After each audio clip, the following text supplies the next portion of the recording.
Arcadian Vanguard presents The Wrestling News and your daily wrestling newscast for Wednesday, August 7th, 2024. Good morning, I'm Mike Sempervive. We begin today with the second installment of the NXT Great American Bash broadcast live last night on the USA Network from the WWE Performance Center in Orlando, Florida. In the main event, Nathan Frazier and Axiom retained the NXT Tag Team title against MSK. After the match, Wes Lee turned on Zachary Wentz and Trey Miguel to end the show.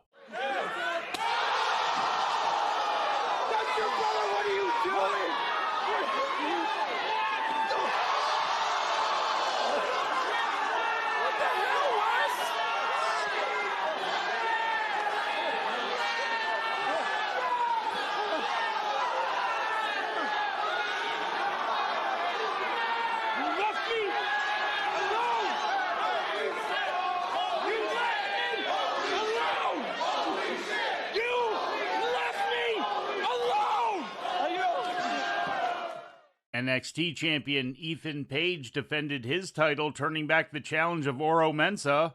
The women's North American champion was also in action, with Kelani Jordan retaining over Tatum Paxley.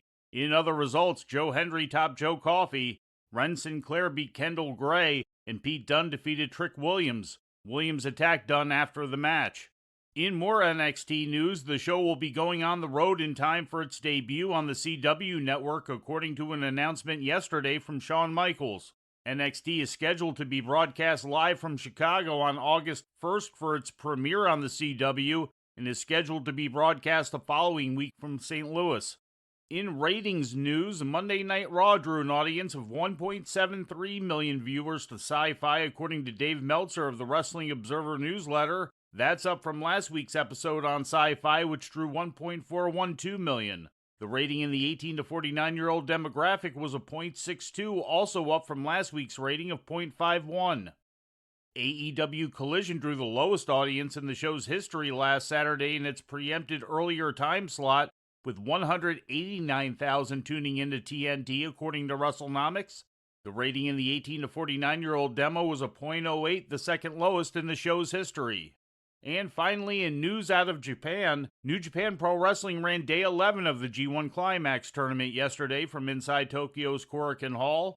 5 A-block matches were featured. Winners picking up 2 points were the Great-O-Khan, Zack Sabre Jr., Jake Lee, Tetsuya Naito, and Sonata. Sabre Jr. and Evil are now tied atop the A-block leaderboard with 10 points.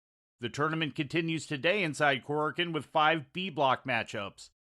And before we leave you today, we'd like to remind you that however you consume your content, you can find the wrestling news 24 hours a day and 7 days a week across social media.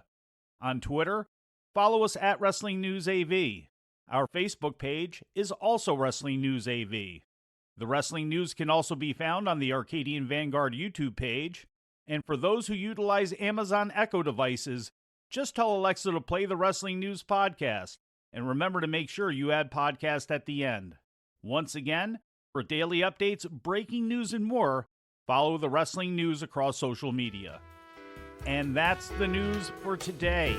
If anything happens, we will be here to tell you about it. No clickbait, no paywall, just the Wrestling News. The Wrestling News is a division of Arcadian Vanguard, and the Wrestling Newscast is a production of the Arcadian Vanguard Podcast Network.